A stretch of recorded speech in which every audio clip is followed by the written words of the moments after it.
Stream is live. Yep, there And we we go. are live. Hey, all of you in YouTube land and Elven community, Tolkien community.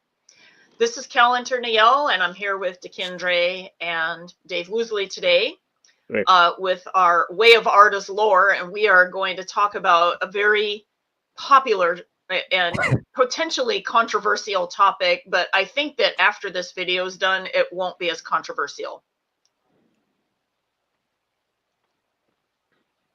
So, Dave, I'm going to go ahead and put this up in there. Dakyndre, did you guys want Okay. to say hi to the audience first?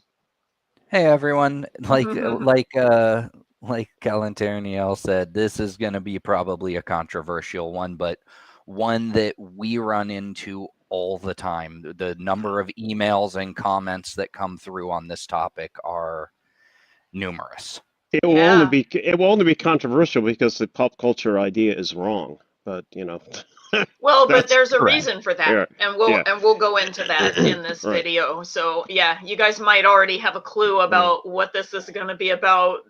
The answer being not, but if you want more evidence, keep watching or keep listening, because you don't have to like necessarily see what we're going to be talking about. If you want to listen in the background, that's fine too. Just go ahead and do your housework or dishes or whatever you're doing, and you don't have to watch us. You can actually listen to all of what we're going to be presenting today.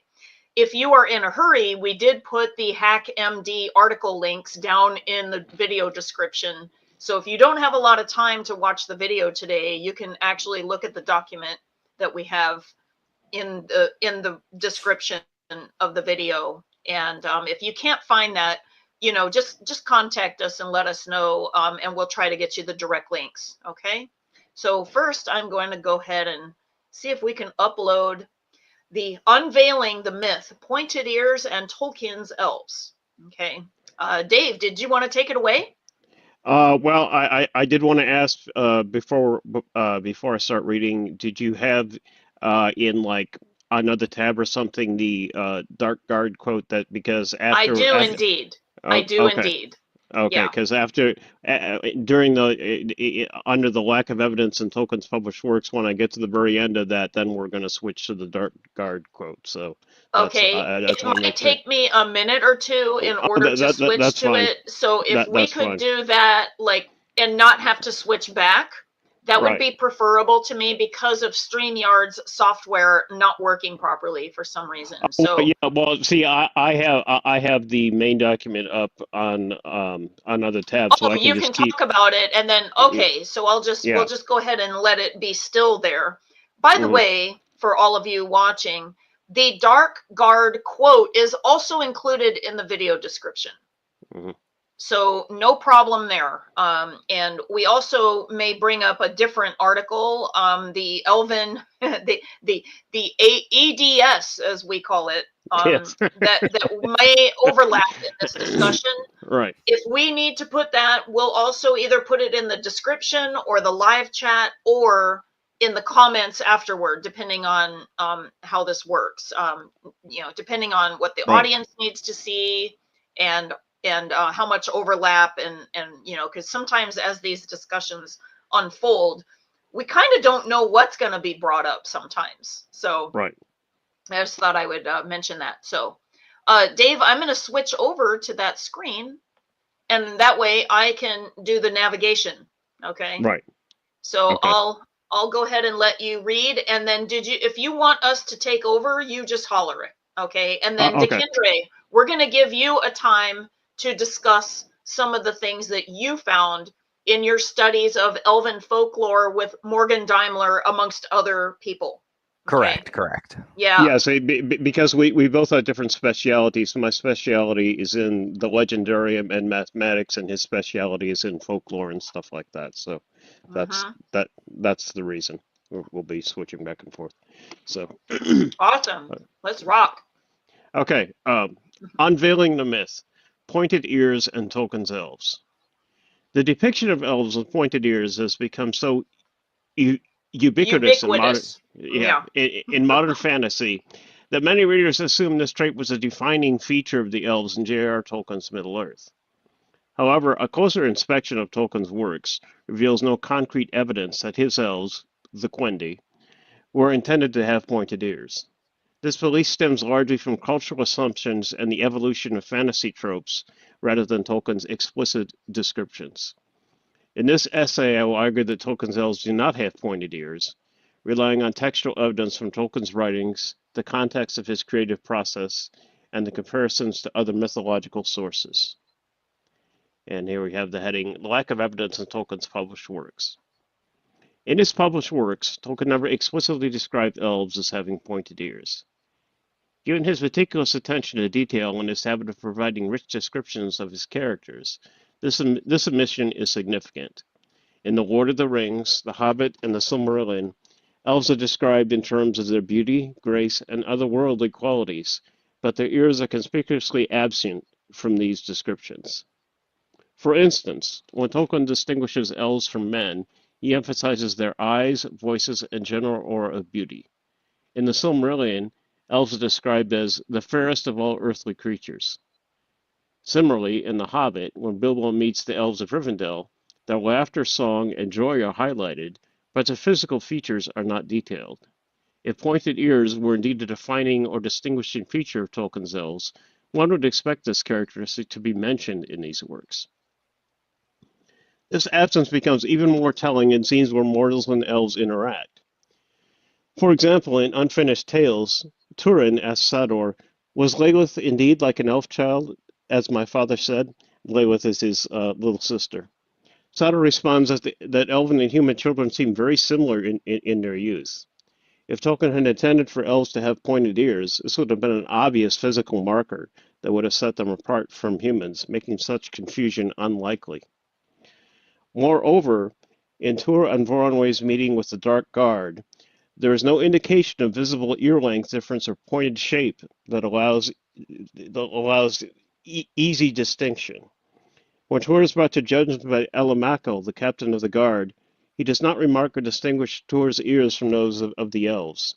Instead, he identifies Tuor as a mortal by his eyes, illustrating that other subtler traits set elves apart from men.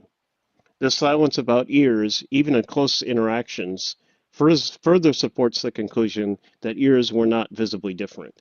And now, do you want me to just read the Dark Guard quote, because he said he had a problem? That would be good. And then again, we have this particular quote in the description. Also, within this article, it looks like that there is a Tolkien Gateway link to their wiki about Dark Guard as well. Yeah, there is. There's a couple of different ways you can find out about this. Yeah. And go ahead and do that, and we'll bookmark here at Misinterpretations of Tolkien's Letters and Notes. Right. Okay, right. So that'll be good. Right. And in fact, I'll visually cue the video by removing this for the time being, so that now we can see like a cue of that you're going to be reading from the Dark Guard. And yeah, and this is an actual detail of that incident that I just referred to in a summary form, and it's very interesting because there's an actual visual inspection of a human and an elven person by the captain of the Dark Guard, Eldalie, and if ears were, he's looking at them to determine who they are. So if ears were the big thing, he would mention it. And so I'll read what I wrote. In the following, Tuor, a human, and Voronwy, a Quendo male elf, are attempting to enter the hidden city of Gondolin and have been detained by the Dark Guard at its only entrance, what used to be the outflow of an ancient river. Eldalie, the captain, is closely inspecting both of them with a lantern that is as bright as an LED flashlight, a glowing crystal suspended in a fine chain net, likely with mirrors for light amplification, exact functioning unknown. And I have a note at the very bottom in case somebody reads where I'm getting this from. If any difference in ear anatomy were a distinguishing characteristic between elves and humans, Eldalie would certainly see it and say something to that effect. He does notice something, but it has nothing to do with ears, as you'll see, and this is a quote from the actual text in Unfinished Tales. Suddenly, an elven lantern was unhooded, and its bright ray was turned upon Voronoi before him, but nothing else could Tor see save a dazzling star in the darkness, and he knew that while that beam was upon him, he could not move, neither to flee nor to run forward. For a moment they were held thus in the eye of the light, and then the voice spoke again, saying, "Show your faces." And Voronoi cast back his hood, and his face shone in the ray, hard and clear as if graven in stone, and Tor marveled to see its beauty. Then he spoke proudly, saying, "Know you not whom you see? I am Voronoi, son of Arnwe of the house of Fingolfin. Or am I forgotten in my own land after a few years? Far beyond the thought of Middle-earth have I wandered, yet I remember your voice, Elamakel." "Then Voronoi will remember also the laws of this land," said the voice. "Since by command he went forth, he has the right to return, but not to lead hither any stranger. By that deed his right is void, and he must be led as a prisoner to the king's judgment. As for the stranger, he shall be slain or held captive at the judgment of the guard. Lead him hither that I may judge." Then Voronoi led towards the light, and as they drew near, many Noldor, mail-clad and armed, stepped forward out of the darkness and surrounded them with drawn swords. And Elamakel, captain of the guard, who bore the bright lamp, looked long and closely at them. "This is strange in you, Voronoi," he said. "We were long friends. Why then would you set me thus cruelly between the law and my friendship? If you had led hither unbidden one of the other houses of the Noldor, that were enough. But you have brought to the knowledge of the way a mortal man, for by his eyes I perceive his kin. Yet free he can never again go, knowing the secret, and as one of alien kin that has dared to enter, I should slay him, even though he be your friend and dear to you." And then I say after the text, as you can clearly observe, Elamakel does not say, "By his ears I perceive his kin," but by his eyes. His And eyes. and I say Pretty QED, which is Latin important. expression, and I say QED, which is a in in mathematics, it's a Latin phrase. It's quod erat demonstratum, which means which was to be shown or was to be proved. And there's a little definition here. The phrase originated with ancient Greek mathematicians, used it to mark the end of logical proofs. The abbreviation has been used since the 17th century, and by the early 20th century, it became a more general term, similar to therefore or show it, so it follows. And then there's a little um, example here. Riverian rights are not mineral rights and therefore should not be protected from Forest Service regulation, QED. So that's an example Mm, as was to be shown. So right there, wow. if the ears were a main distinguishing characteristic, Alamaka would have seen it and said, "Aha!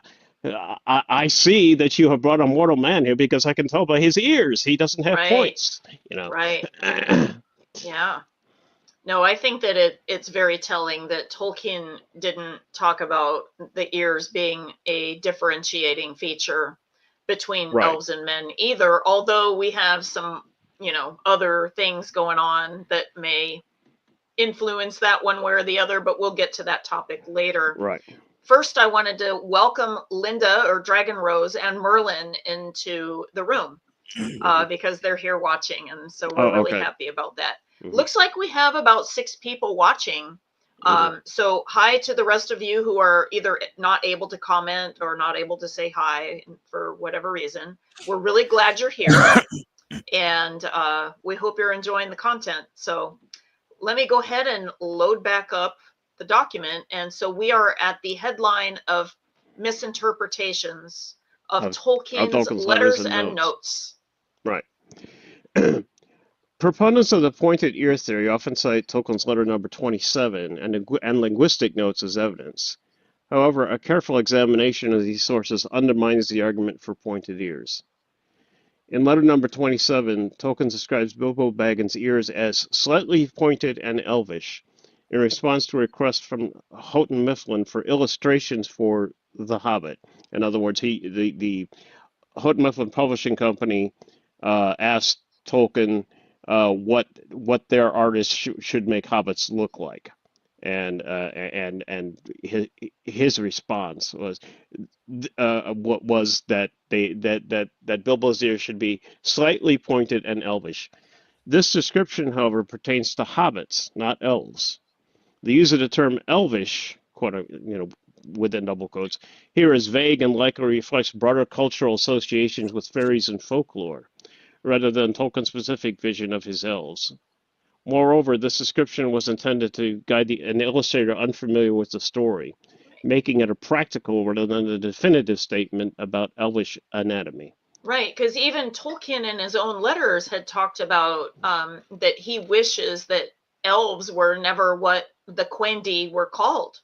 Yeah. Later on, Mhm. he said, "I wish I would have Yeah. never used that word." Yeah. Exactly. So I could see how you could interpret the word elvish here as, and it's interesting that it's elvish and not elven. So that elvish is more like Right. usually a descriptive of the language, like Yeah. elvish language, but You all the bring up. other like physical features and other things is usually called elven. Well, you bring up a very interesting point. In his writings, Tolkien usually uses the adjective elvish rather than elven. He will sometimes use elven, but usually it's elvish. And you're right; it mainly pertains to linguistic stuff. Yeah. So that's just his.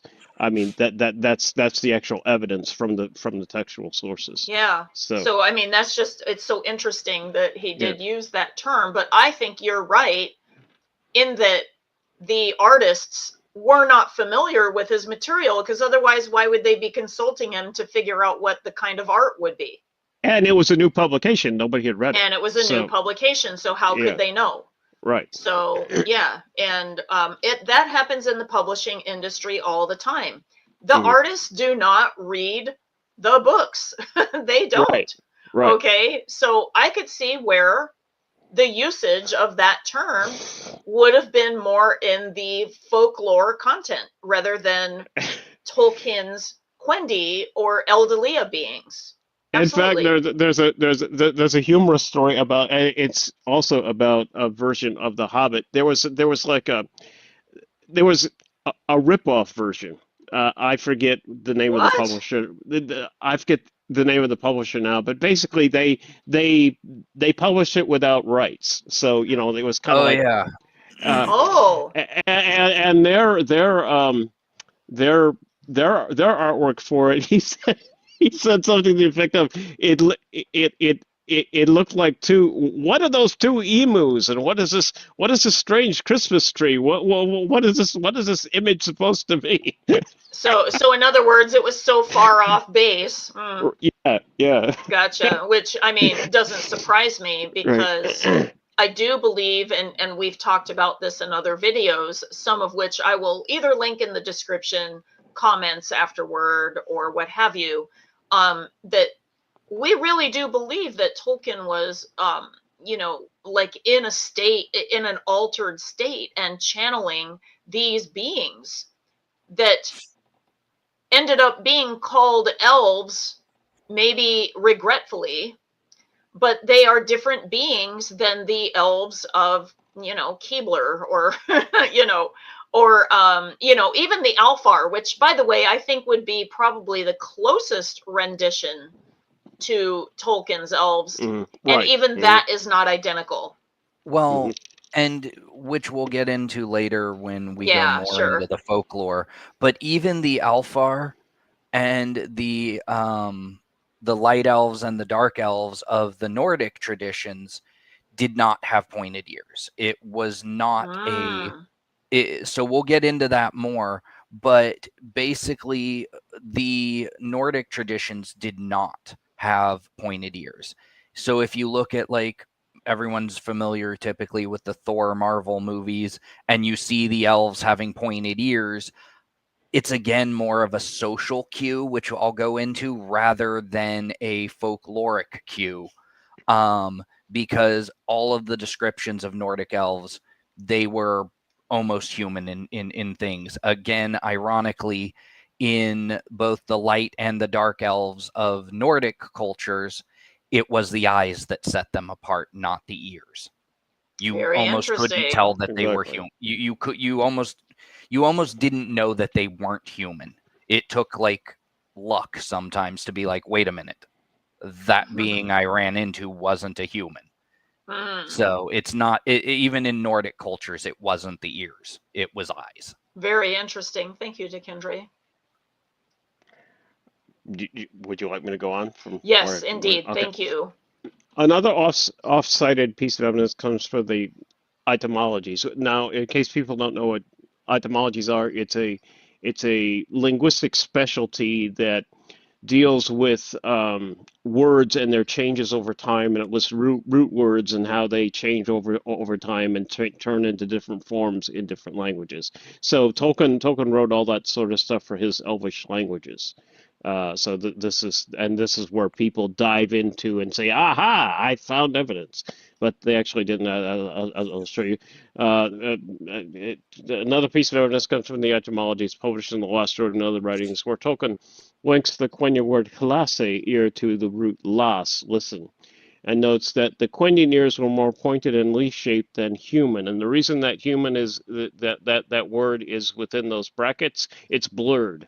If you look at the actual photocopy of it, it's a blurred word. Human is the best guess that Christopher could come up with, knowing his father's writing style, but it's doubtful.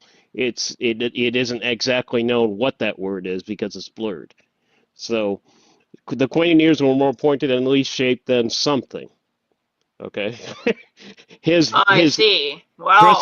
Christopher's best guess is human, Yeah, which I but mean, that's a good guess, but I yeah, mean, I could see how it could have been anything that, like right, more pointed and leaf shaped than, I don't know, like an right, inanimate object. I mean, right, it could have right, been literally anything. right, and Wow. and while this may seem like a clear statement, there are significant caveats, that is, warnings. First, this note was part of Tolkien's early linguistic experiments and was never integrated into his published works. Christopher Tolkien, the editor of the The etymologies, etymologies, right? yeah, Hmm. yes, admitted uncertainty about whether the word "human" was the intended completion of the phrase. Like I said, Yeah. it was blurred. Furthermore, even if we accept this note at face value, okay, let's say it is human, it does not confirm that all elves had pointed ears. The phrasing "more pointed and leaf-shaped" could refer to a subtle difference in ear shape rather than the exaggerated dagger-like ears often depicted in modern Right. interpretations. Like, yeah, meaning that, like, for instance, we can, even see amongst the human population, nobody has the same shape of ears. I actually have pictures of that further down, but yes. Yeah. Yeah. So, well, yeah, well, I guess we'll get Yeah. into that All because right. Dave, you are so thorough and it's awesome. Yeah. Okay. And now we go. The evolution of the pointed ear trope. The association between elves and pointed ears predates Tolkien and is rooted in European folklore. In medieval and early modern traditions, elves, fairies, and other supernatural beings were sometimes depicted with unusual or exaggerated physical features. And Dakyndre can talk more on that because it's more of a, I think later Middle Ages and early Renaissance, where Pope, whatever his name was, Yeah, we'll get in. needs. Yeah. Okay. We'll get into that Yeah. as when Would you it like to do it shifted. at the end of the document, Kendra, or did you want to do Sure. it interspersed? Okay. Okay. We can do it. We can let Dave complete his, and then Okay, I'll. and we'll try to Okay. maybe even like after the video, maybe we'll even put like bookmarks or chapters or something like that and see Yeah. See, what happens. as the further time went on from the ancient days, the more exaggerated Yeah. these artworks and things became, because they wanted to emphasize the difference, as it says right here. So sometimes they pick up unusual and exaggerated physical features, including pointed ears, to emphasize their non-human nature. Shakespeare, for example, depicted fairies as light-winged and dainty, but he did not explicitly mention pointed ears. The Victorian era, and that's the main era. That's the Yeah. the problem. It popularized the idea of pointy-eared fairies, as seen in the illustrations of Arthur Rackham and others, which likely influenced the early 20th century fantasy art. Yeah, well, didn't Tolkien have not only a problem with Shakespeare, but also a problem with Victorian era culture? Which I will Yeah, get into, yes. yeah. Yeah, He didn't when he was in it, when he was yeah, younger, but yeah, as he received more of his material of the yeah. Legendarium, then he came Hmm. to hate it actually. Yeah, yes. But okay, Mhm. Tolkien was undoubtedly influenced by these traditions, but he sought to redefine the elves of his mythology as noble and heroic beings, distinct from the diminutive, mischievous fairies of Victorian lore. His conception of elves was rooted in Norse and Celtic mythology, where elves, or Alfar, were sometimes described as beautiful and radiant, but not specifically as having pointed ears. For example, the Norse Poetic Edda and Prose Edda, and those are hyperlinked to sacred texts, so you can read Oh, brilliant. I love read that. Right. the I love you that can read the website. source material yourself. Yeah. Emphasize the elves' connection to nature and their magical abilities, but make no mention of ear shape. Similarly, the Irish Tuatha De Danann, sometimes considered precursors to Tolkien's elves, are described as godlike in appearance, but lack any reference to pointed ears. Um, the modern image of pointy-eared elves as a product of pop culture is more of a product of pop culture than Tolkien's original vision. The immense popularity of Tolkien's works sparked a wave of fantasy literature and art, in which artists frequently combined his elvish characters with earlier folkloric imagery. By the time fantasy films and games began to emerge in the late 20th century, the pointed ear trope had become firmly established, even though it was never explicitly described by Tolkien. Author Morgan Daimler discusses this topic in an archived blog entry, and then I give a link to that entry there. So, Amazing. Awesome. So before we go on, let me just switch over. So we're at the human ears and the pointy misconception mhm. chapter. Let me go back over to um, okay, Merlin says hey, and okay, so we don't have anybody else that has made comments. We have another person watching though. Okay. 7 people watching live. Hello. Mhm. If you want to pop in and type any comments, we'll be happy to like say howdy, and we will continue to keep going. Dave, are you doing good? Yeah, Did you want? yeah, Okay, brilliant. yeah. Okay. Take off. All right. Human errors on the pointy misconception. One of the most compelling arguments against the idea of Tolkien's elves having exaggerated pointed ears lies in the natural variability of human ear shapes. Many humans already have ears that could be described as slightly pointed or leaf-like, a subtle feature of the helix, the outer curve of the ear, that is often mistaken for something extraordinary. In fact, the natural shape of the human ear is characterized by elegant curves and folds that are both aesthetically complex and varied. Sometimes these features can include a slight upward taper, which may resemble stylized elf ears popular in modern fantasy art. The human ear consists of several distinct anatomical features, including the helix, antihelix, and earlobe. The helix, and there's a below where I'm reading, there's a medical um, I image, see. so you can see what the helix and antihelix and so forth are that I'm talking about. The helix in particular often has a gentle taper. Okay, let's see. Uh, it gives the upper ear a soft pointed appearance in some individuals. This Okay, this so I'm natural just going to leave this for a moment just so that people can see that there's lots of so the helix would be the top right. of the Hmm. ear, the curve.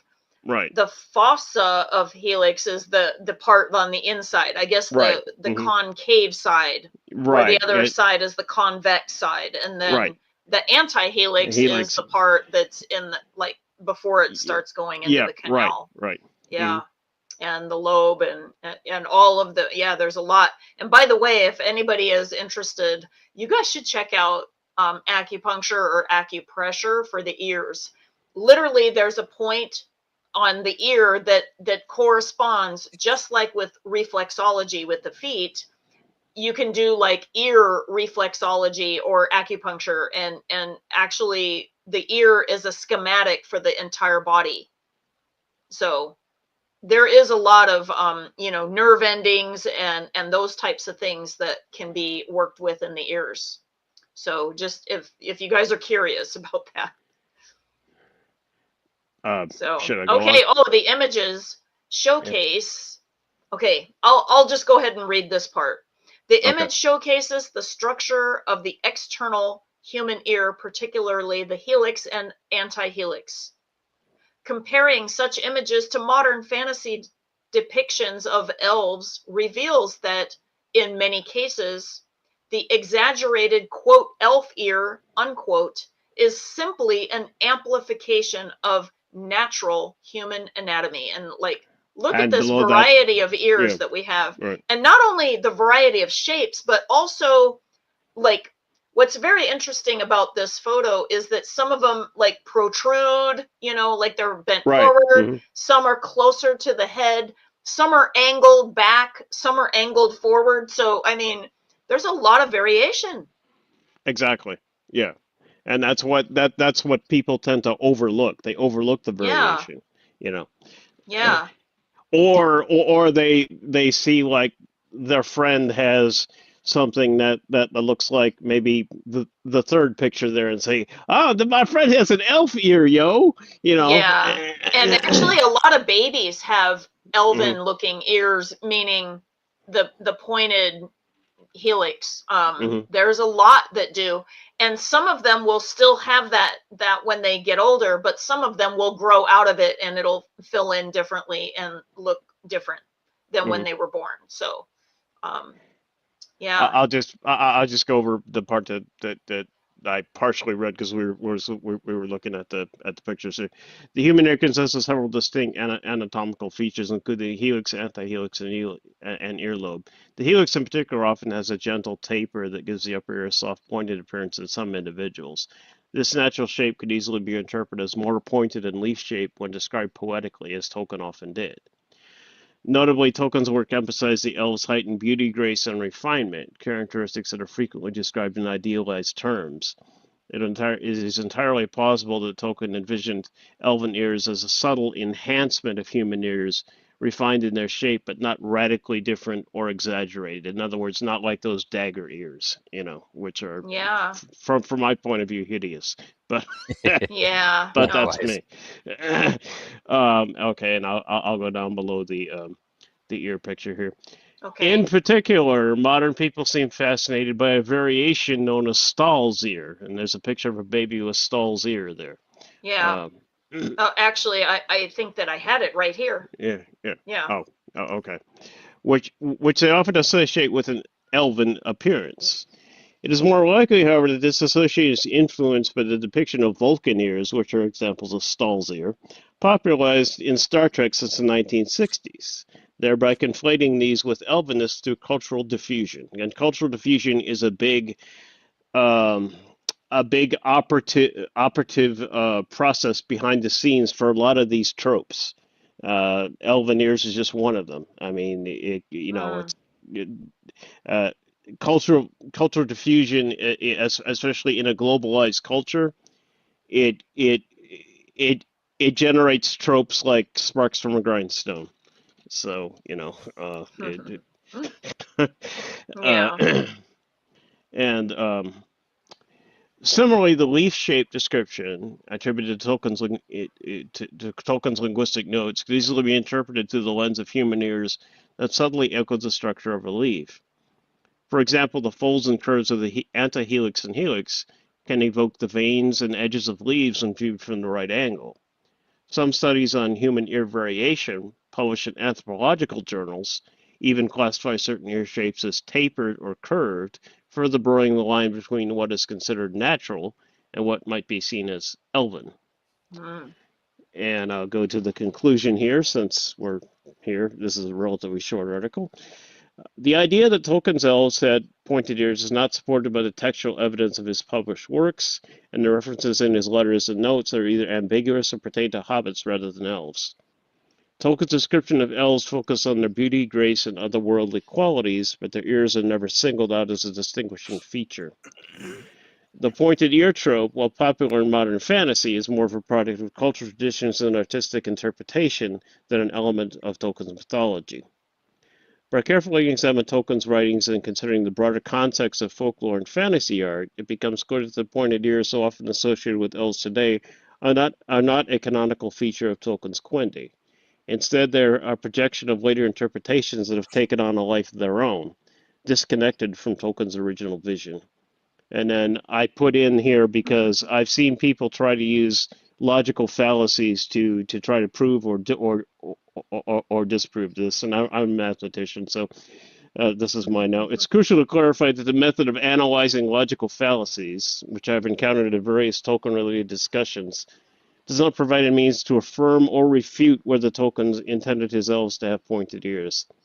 This is because there's a notable absence of direct evidence either supporting or opposing this notion in Tolkien's writings. Logical fallacies are tools for assessing arguments, not for bridging gaps in historical or creative documentation. Consequently, the question of Tolkien of the Quendi's ear shape remains unresolved, open to interpretation, and grounded more in speculation than in definitive proof. So there Although with that spectrum, Yeah. even with that spectrum of range of truth Mhm. from your evidence that you present, and we haven't even seen the evidence that Dakyndre is going to bring forth. But just from this evidence, what we can say is that it would be like as a range, and there was probably Exactly. even variation even within the elves themselves, Precisely. whether they were elves, whether they were half elves, and also that it would never have been like exaggerated to, you know, these crazy Right. levels that we see Right. in a lot of fantasy art. I think that this subtle maybe pointing of like what it was could have been probably the maximum of what that would be versus the norm. Right. Right. Or something. I personally, with the movies, I liked the, if you will, the visual cues that allow the audience while they're watching to see the difference between an elven character and a non-elven character without having to wear a sign, hey, this is an elven character, right? Like it was done more Exactly. with visual cues, and they not only did it with ears, they did it very subtly, which I thought was elegant and very well done. But they did it with the draping robes, and they did it with the really long hair. Now, again, we don't know if the elves all had this amazing long hair and perfect braids and, you know, these elegant, like long robes, but I do feel that the rendition of the elves that were in the Peter Jackson movies, I do feel that they did exude a really elegant feel, and that is something that I think that elves have been discussed as being, you know, that they looked regal, they looked like, you know, very elegant and very high vibration. Well, one interesting thing that Peter Jackson did, and this is coming from someone I don't like any Tolkien adaptation, including Peter Jackson's. I understand. Yeah. All adaptations are crap. Text, you have to go to the original sources. Yeah, and that's certainly that's the preference. Yeah. So, but what he did do, or so I read, and I saw a video on it. For to represent the whole light in the eyes thing for Galadriel especially, he actually had like a ring of Christmas lights off camera that were reflected in her eyes to try to represent that quality. I thought that was very well done. Oh yeah, no, I think he did it really well too. And what I really liked about his filming technique is that he used CGI, meaning the computer, you know, ways of generating things, as little as possible. He tried to keep it really organic, and I really feel that it helped with the quality of the realness of the feel of the movie. You know, he like handmade miniatures, you know, and like all of the, you know, the gear that they had on, like it was real. Like they created that. all of And, the you know, swords, all of the swords yeah. were not like foam or whatever props. Every one of the blades used in the movies were actually forged blades. Like they Mhm. were individually forged, not like mass produced. Yeah.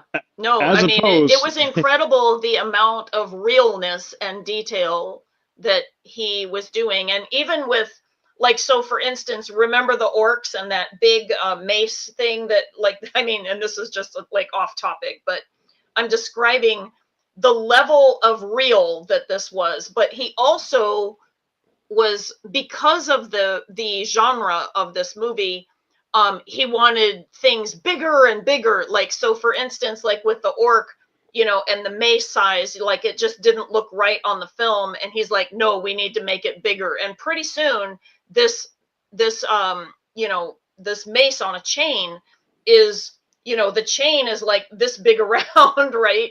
And then the mace like itself, and it has these barbs on it that are like a foot long in places or what have you. It looks more like a barrel than it does like an actual mace. Like you would think a mace would be about this big, and instead it was like, you know, like just gigantic. So there was aspects where it was bigger than life, but also still real. In other words, they still made a prop for that. They didn't just blow it up in CG.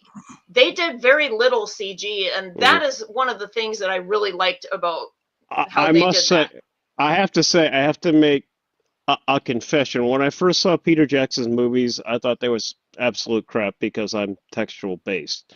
Nevertheless, after I saw Amazon Rings of Prime, uh, there's no comparison. His in comparison to Rings of Prime is like the comparison between uh, a demigod and a street person. So there you Wow. are. You Yeah, And and that was, you know, he did all of that 20 to 25 years ago yeah. yeah, at this point, so where it should have been that the more, you know, I guess the more tools that we have, or the more like something's been, we get it perfected, but that's not what's happening. It's turning into just more generated, you know, let's do it Mhm. fast, let's get it out there, like who Crap. cares, Yeah. you know.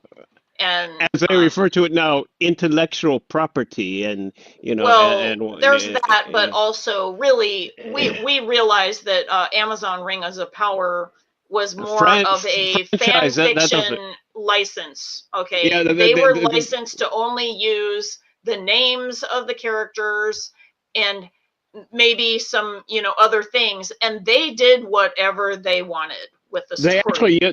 they actually use the It's that pretty evident. they actually use the term franchise now, which should only apply to corn chips, not not well, not uh, before we not get into well, the literature. folklore, what's before we happening get into the folklore. before we get into Oh, the yeah, and I folklore wanted to aspect, note here two that things. Michael Martinez's article Yeah. is also bookmarked in the references, and there's Hmm. other things. So I guess I'll go So ahead and real we'll quick stop to sharing this. yeah, real quick to address what you guys were just discussing before we get into the folklore. So one thing with the Peter Jackson was, even Peter Jackson in interviews said, I know I'm going to get, you know, a ton of grief for giving the elves pointed ears.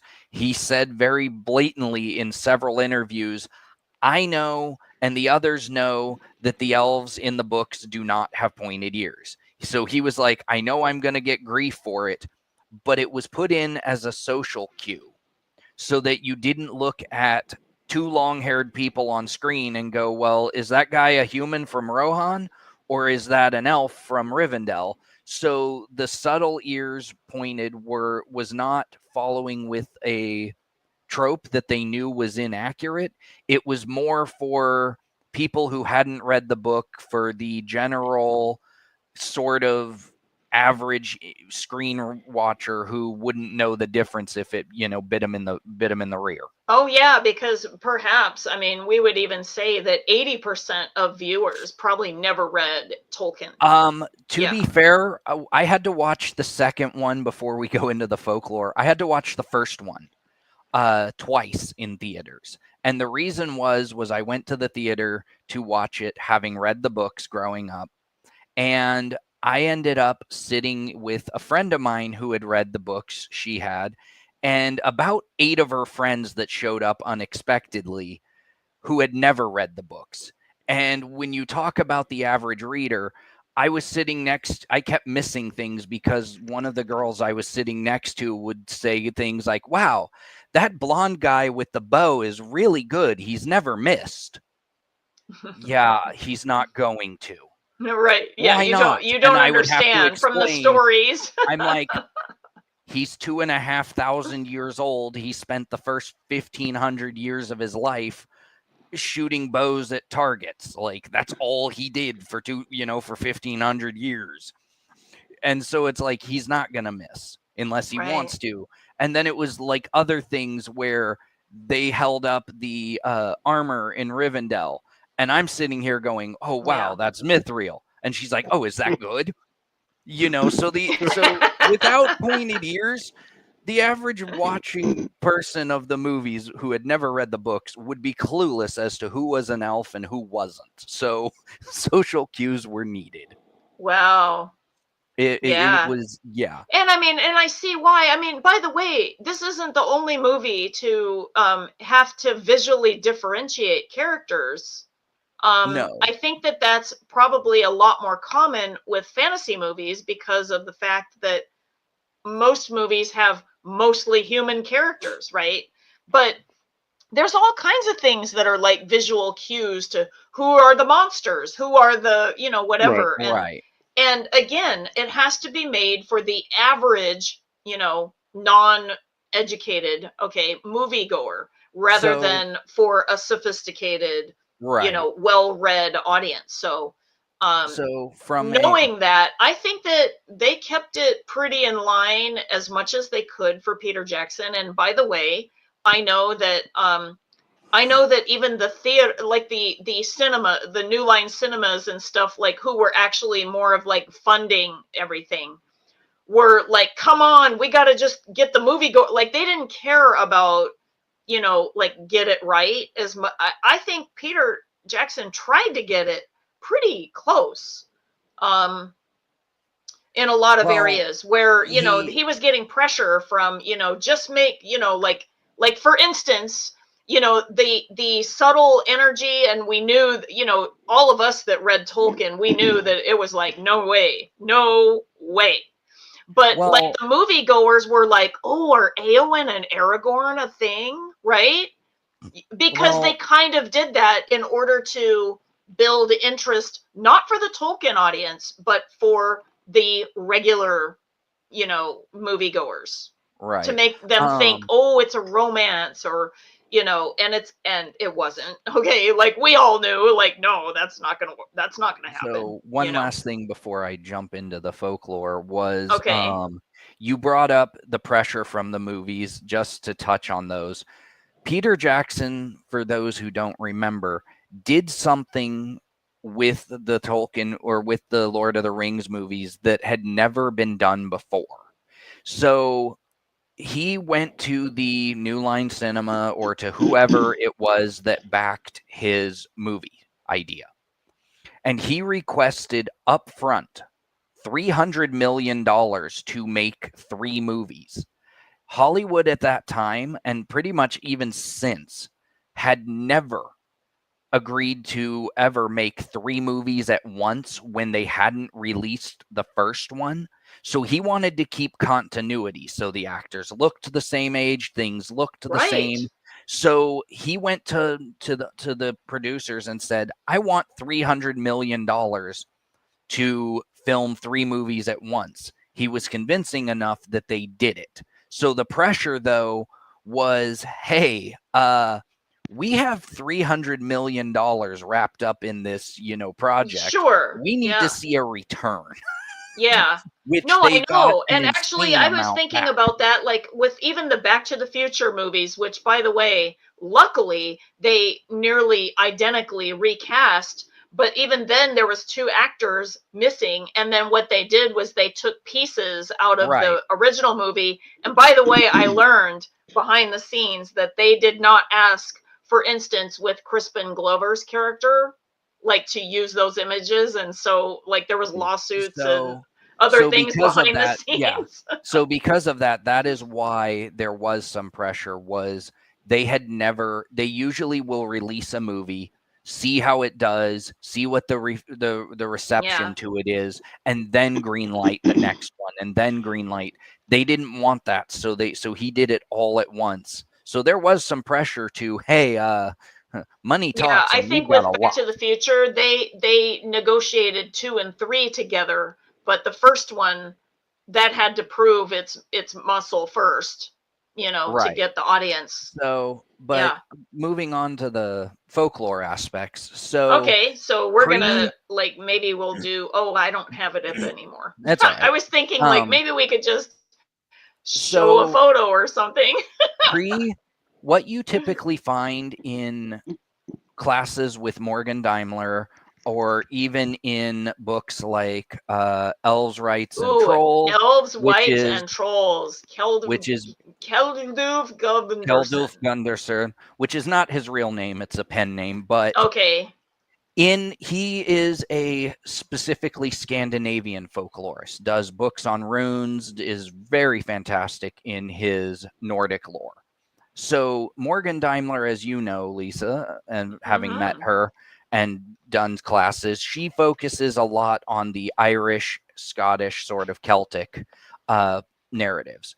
So in all of the pre-19th century, the medieval era manuscripts, 1500s, right, or 1600s, those areas, the elves in all of them are described as, again, it's usually eyes. There's an otherworldliness to them, but oftentimes it was never the ears. You would meet an elf or a fey being, and you would have zero idea until much later, if at all, that you had encountered a being that wasn't human. They were so close to human that Exactly. you wouldn't know. There was actually pre-19th century, that's where there was no pointed ears. Not certain when it shows, because prior to, the further you try to go back into the 15th century, 13th century, 14th, record keeping was abysmal. If it didn't die in fires or raids or destruction, it survived in tattered remnants sometimes. So it's speculated very heavily by most folklorists that the pointed ears was really pushed by the church.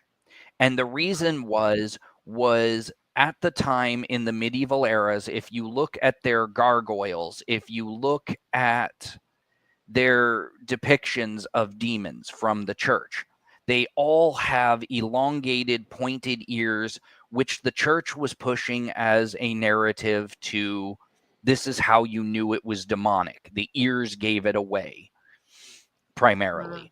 And so the church really pushed the narrative of long demonic ears, but it hadn't caught on in pre-19th century culture until, as Dave mentioned, with Tolkien disliking it later on, the Victorian era. And the Victorian era was a really just kind of crucifying period to everything. If you look, for example, at, this one's not specifically elf related, but if you look at pre-Victorian Grimm's fairy tales, Cinderella, for example, the story that we all grew up with, the Disney version, where she marries the prince, the three sisters live in poverty, and the mother, they get their light little punishment, but everything goes happy ever after in the Disney ones. That's a result of a complete rewriting of the German Grimm's fairy tales of pre-19th century. Pre-19th century Grimm's fairy tales when the stepmother and stepsisters are going into the church to watch Cinderella get married, crows come down and pluck out their right eyes. And so they go into the wedding with one eye socket bleeding and only able to watch the wedding. And then when they come out of the church, the same crows return and pluck out their left eyes. So they are left the rest of their lives blind, and literally with pretty much the last thing they saw was Cinderella get married. And that's what their mind's image of their last time they had sight. So Vengeance is mine. so pretty much the Victorian era came along, and it didn't do it just with fairy tales. There was this really weird push to make everything pretty. When you study Victorian era, there are folklorists who talk about they started giving dainty size to fey beings. They started giving wings to beings that never had them. They started drawing them with elongated ears when they weren't there before. But it also, there's even instances of, since the Civil War in the US took place during the Victorian era, there was this whole thing of they assessed or they attributed a broad meaning to words. And so the literal idea of civil, they went, oh, it's elegant, it's noble. There are records from Civil War battles where families thought it was going to be this glorious, noble event. And there are newspaper stories where they got interviewed later and they were like, oh my God, we traumatized our children because they went to hillsides Yeah, they essentially set up above the battles picnic. and set up picnics to watch these noble and valiant fighters. And when cannons started blowing legs off and like people were dying and screaming, Wow. and then they're like, what is this? This isn't noble. This isn't civil. But they had spent so much time beautifying everything and focusing on inauthentic uses of the wording that the Victorian era did that. So afterwards,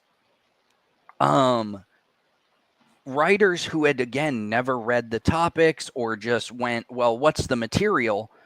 If you didn't delve into pre-19th century material, you just went, oh, well, look, all of these Victorian eras, and even they did it with some of the historical texts where they rewrote things to sound more pretty and accepting and happy endings.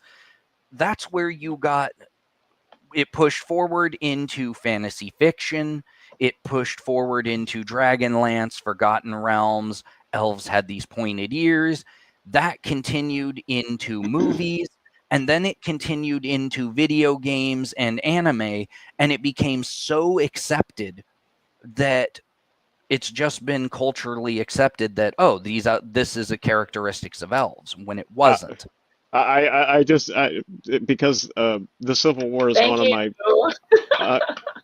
another one of my special interests. There's a famous quote that was an actual witness writing it. Men were flying into the air, armless, legless, headless. That's what was happening. But yeah, so like I said, pre-19th century, you saw no evidence that elves had pointed ears.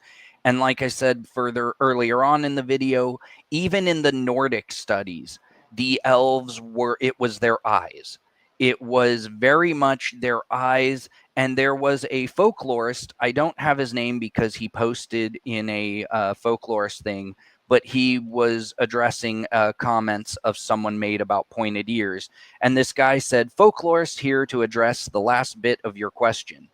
Or if it is mentioned in folklore. And he said the same thing. He's like, before the 20th century, the folk would not have thought of fairies, elves, she, etc. as having pointed ears. It would be completely inconsistent with the oral tradition. Legends frequently describe these supernatural beings interacting with people, and the people were unaware of the extraordinary nature of the encounter until the end of the event, or even until it was over. That is often the point of oral narratives. The elves are deceptive, and you never know when they are in your midst. And then he said the same thing, which also in the 19th century, this image began to drift in commercial art, attaching wings to some species of fairies that didn't have them and adding pointed elves. It took a while, but this widespread image from art began to backfeed into folk belief, until it finally reached a point where by the 20th century, when people could not imagine these supernatural beings without distinct attributes. So again, it was from folklore views, you very much see that they did not have them. And it does go into the demon thing, and it says as far back as I forgot I'd found a number, but as far back as 1320, we can find depictions of demons with pointed ears, usually along with other physical deformities, especially animalistic features. So goat heads or whatever. Or feet, like pig's feet. Right. And that was, again, as I said earlier, that was a narrative by the church to display their inhuman nature. It was because the reality at the time was that you couldn't tell the difference. Exactly. Yeah. Very interesting. Thank you for the confirmation of similarity, actually, between even the Legendarium and the folklore, Dakyndre. We really appreciate that input.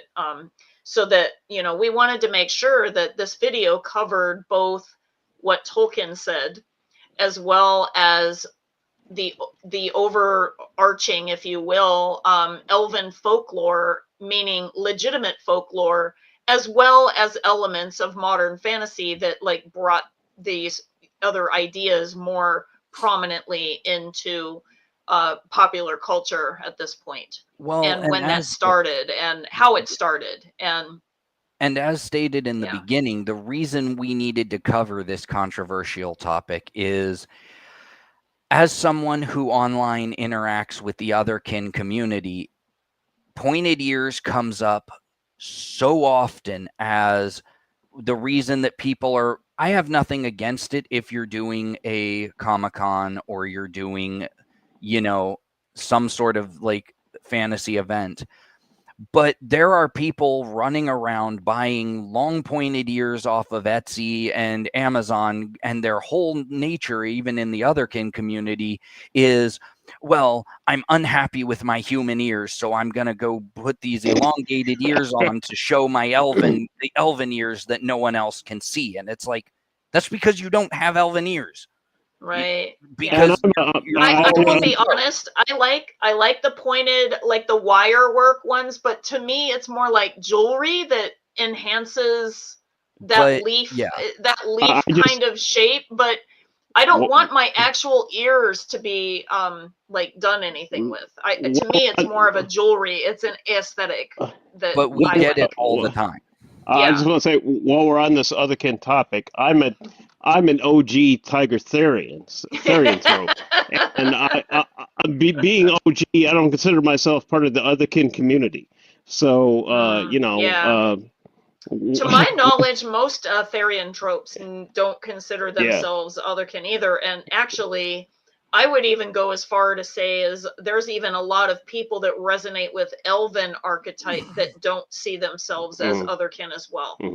And a lot of it, like I said, we had to address it primarily with folkloric information and Legendarium information, because on the back scenes, the amount of comments that we get, direct messages from people, or I've had to respond to emails because the person's like, I wandered in from the otherkin community and I really like what you guys are doing, but you really need to cover the pointed ears because as as a half elf, half pixie, I have I'm pointy offended ears that you and don't. nails, Whatever it Yeah. is. and you didn't cover this. Yeah. You guys don't Right. talk about this.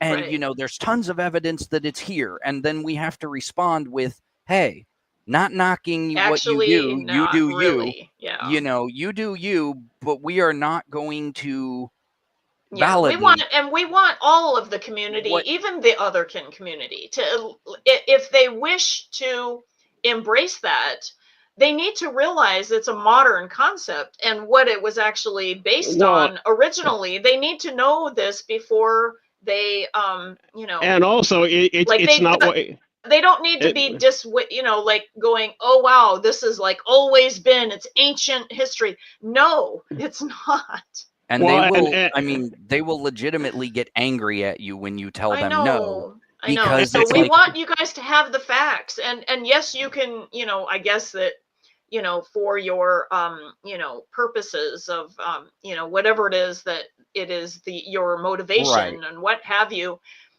I mean, it's not and even Morgan Daimler will say this. It's not wrong to identify with modern concepts, but you need to know they're modern. They're not actually ancient. well, And repeating this is ancient until people think that that's what it is. That's not what's going on. It's not.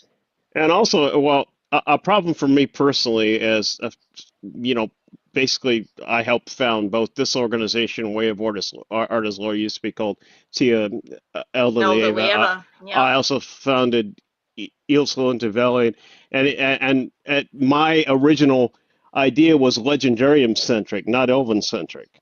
So Right. there was an immediate like pushback because of that, Yeah.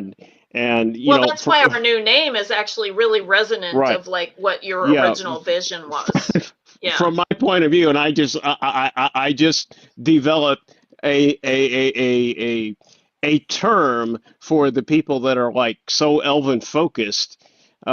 It's fine if they're elven focused, but we're not the organization for them if all they want to do is focus on the elven archetype and nothing else. In other words, we're legendarium centric. So I came up with elf derangement syndrome. Oh my goodness.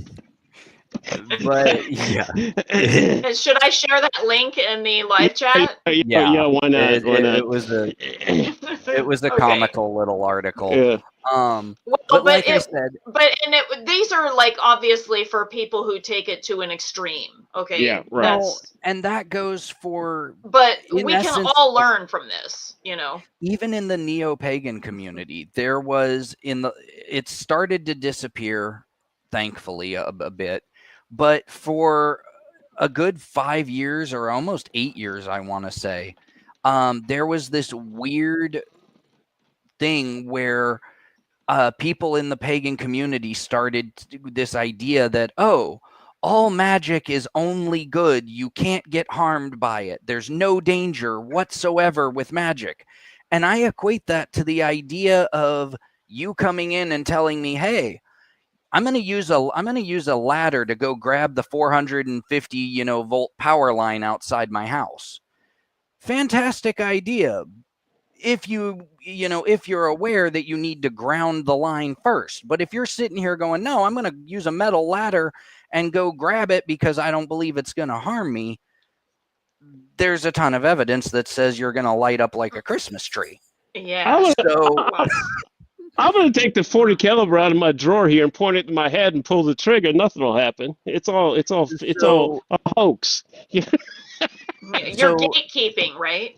So for us, this video was the result of needing to address that. Look, I'm not going to tell you can't identify that way. That's not my that's not our goal. mission. That's not my mission. People what their But identity what I'm is. going to say is that if you're going to interact with Way of Arda's lore, if you're going to interact from an actual fact-based position, the pointed ears don't exist. There's no evidence that shows that.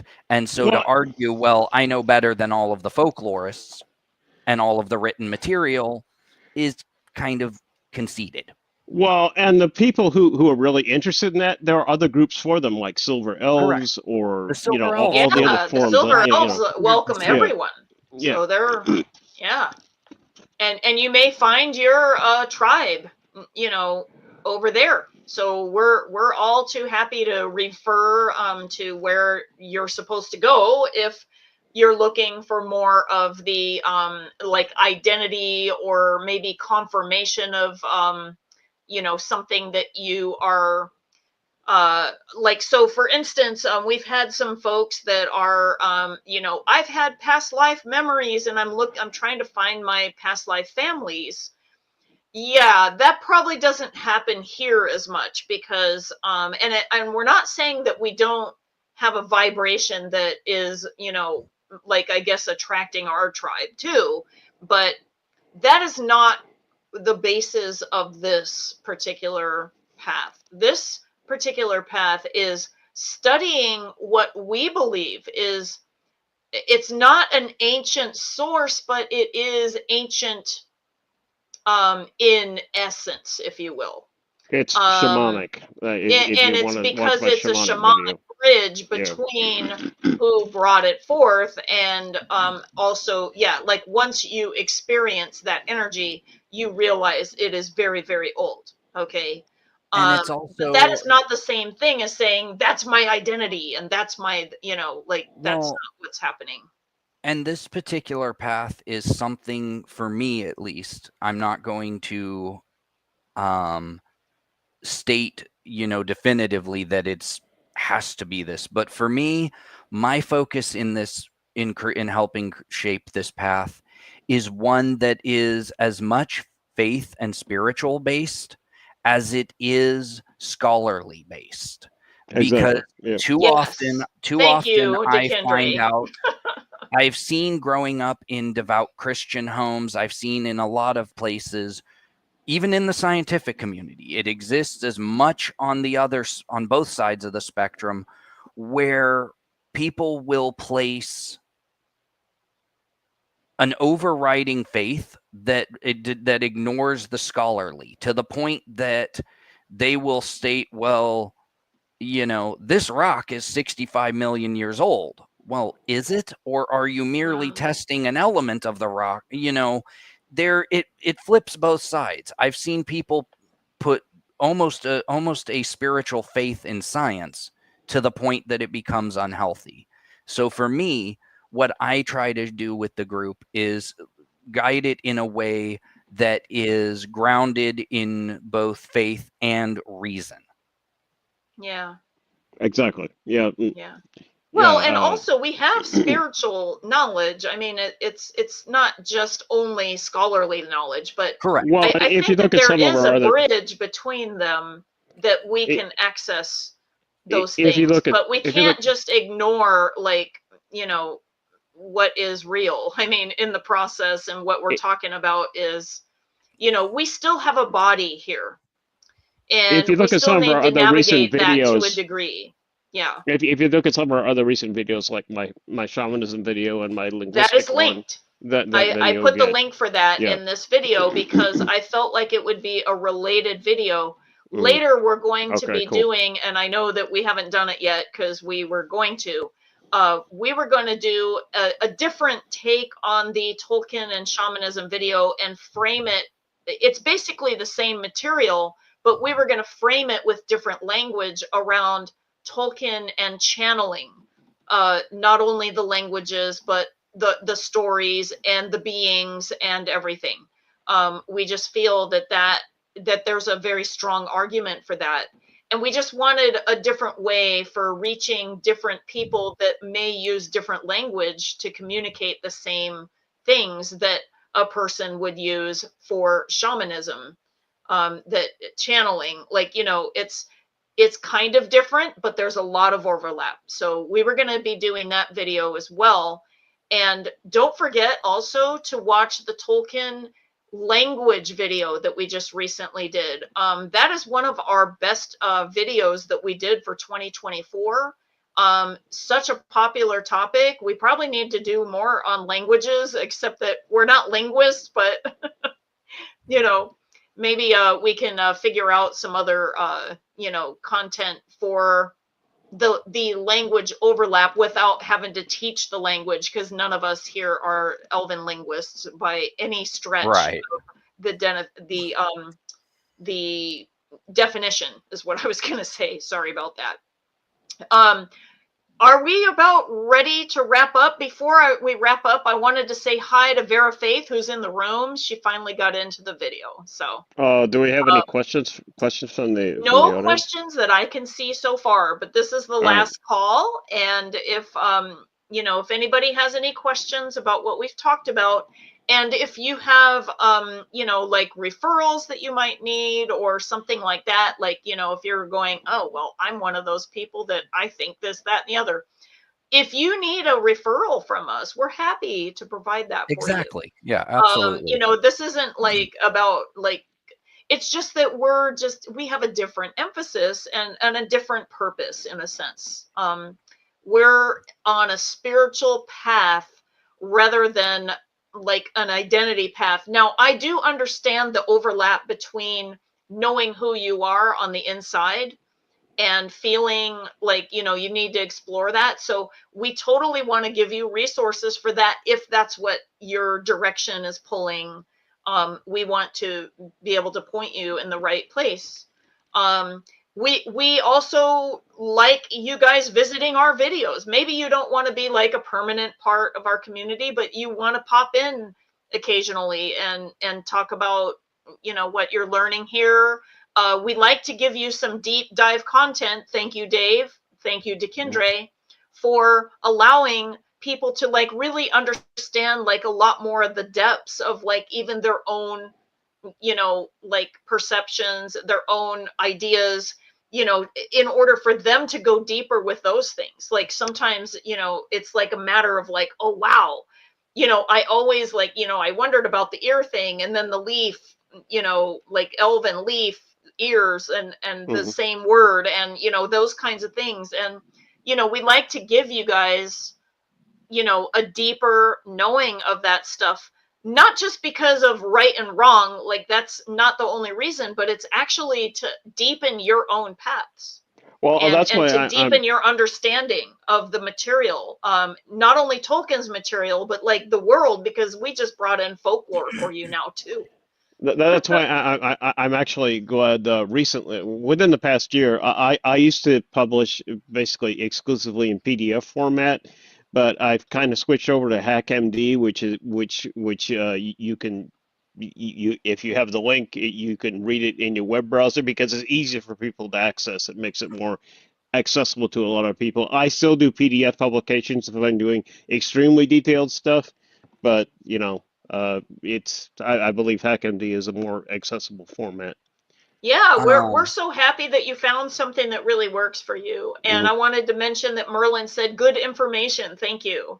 So also, he's one of our patrons. Before we sign off, just another one update that coming into 2025, maybe in January, possibly on the back end is in terms of the spirituality with the rebranding into Way of Arda's Lore. There have been on the what we call the sanctuary side, we're going to be doing I'll do a video probably around the same time that maybe next month or somewhere early 2025 that we do a introduction video for my background a bit more and stuff. We can't wait. We'll be doing sanctuary updates because we have been creating towards the end of this year 3 different branches. So for the people who not only they don't always identify as from the Elven perspective. They identify from the Dwarven.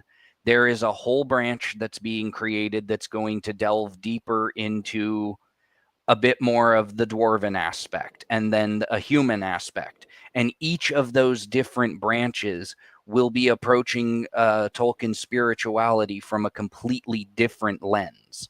So there's going to be a lot to update people on as we really move in 2025. I mean, that's really exciting. Although I will say that probably our most popular alignment with this path is Elven. certainly Also, there's other alignments. Look at Dave Right. for, I mean, like OG example, and he doesn't resonate with the Elven part of anything other than not at all. that the origin stories Yeah, happen Right. to have been brought right. forth by the elves according to the source that I we did brought want it to from, mention, which was though. Tolkien. So I did want to mention in my other group, Ilsland Valian, that yeah, my friend Luthian, who's basically the webmaster over there, she's developing a, I believe it's the gaming engine is called Unreal. It's basically the concept of it is we do in both groups we do rituals, and this system is designed for people who can't have who either can't or just don't or prefer not to visualize. See, I'm an autistic visual thinker, so I don't have any problem translating Tolkien's text directly into an immersive environment, much like the Star Trek holodeck. But a lot of people can't do that. So she's developing a gaming engine based, I believe it's on the Unreal gaming engine, where people will be able to join the rituals in an immersive 3D environment like that. Now, it that isn't sounds finished so yet. amazing, It because we isn't Yeah, could finished yet. actually She's still have working it. like kind of a, so we could have a couple of different things. Like we could have interaction just like what we're having with here, and also like what we do in Google Meet or other platforms. We can also like maybe make like a standalone room for a Hmm. person to do like a solitary ritual and Right, have right. like an That, yeah, image around for that's that. the idea. Hmm. And we thought about that back in 2005. Some Hmm. people were thinking to do Second Life and stuff, and Hmm. we just didn't have either that kind of money, or I'm not a Or that, gamer, and or that kind of you tech know either. Yeah, I'm and I'm not a not that coder. high tech. Yeah, yeah. It just wasn't like, and I'm not an artist, so Hmm. or at least that kind of artist. So like that just was like three strikes, and just that's not going to happen. So Luthien is high tech, and and gosh, 20 something years has gone by. And in fact, as we come into 2025, you guys, we are about to come to in August, we'll be at our 20th anniversary. So that's Exactly. pretty Yeah. exciting. Yeah. So I think we'll go ahead and sign off. Do we have any other news that we want to tell our folks about that I may don't. still be watching? We have I don't about think 3 so. people watching still. Thank you for Hmm. staying till the end. I think we're good. Yeah, Yeah. okay, awesome. So we'll talk to all of you later, and we are so happy to bring this video forth. And now we can just send this video as an answer to all of those questions Right. of, Right. do elves have pointy Hmm. ears, or rather, do Tolkien elves or the Right. Quendi or the Eldalie, do they have Right. pointed ears Right. or not? Correct. And now we know the truth, which is we don't know, but probably not. Probably not. Yeah. Anyway, As the lawyers have an expression, preponderance of the evidence. The preponderance of the evidence is that they don't. So Astrofel yeah, just popped yeah. in. Uh, Hi, sweetie. I'm sorry, we're getting ready to end our stream, but you're more than welcome to watch our replay. It's pretty good, and especially if you wanted to know more about the Elven pointed ears. And Vera Faith says thank you for the live. She's really happy that she got to come. So excellent. So we'll go ahead and end our stream. Have a good night, everybody. yes. Laita, many Yep. blessings. Bye, everyone. Bye.